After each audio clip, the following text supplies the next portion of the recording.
महाराष्ट्रातील TETची परीक्षा देणारे सर्व विद्यार्थी, सेवेतील शिक्षक बंधू आणि भगिनींनो नमस्कार। महाराष्ट्र राज्य शिक्षक परिषदेनं येणाऱ्या TET परीक्षेसाठी कडक नियम केल्याचं नुकतंच निदर्शनास आलं।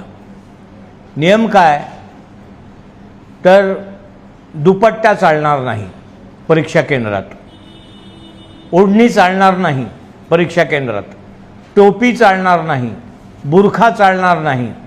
हे काय नियम आहे? तुम्ही मुस्लिम आणि हिंदू धर्मियांना उगाच चिथावणी देता आहात। बुरखा चालणार नाही, त्याशिवाय मुस्लिम धर्मियांच्या लोकांनी प्रवेश कसा करायचा? टोपी चालणार नाही, टोपी ही आमची संस्कृती आहे, त्याशिवाय टोपीशिवाय प्रवेश जर कोणाला नाही म्हटलं तर त्याच्या भावनेला हात घातल्यासारखं होईल।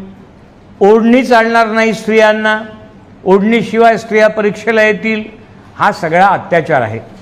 एकीकडे तुम्ही नीटचे परीक्षेचे पेपर फुटल्यानंतर ठस का मस होत नाही आणि दुसरीकडे कडक नियम लावायच्या नावाखाली असले नियम लावता की जे कोणाला पटण्यासारखे नाही।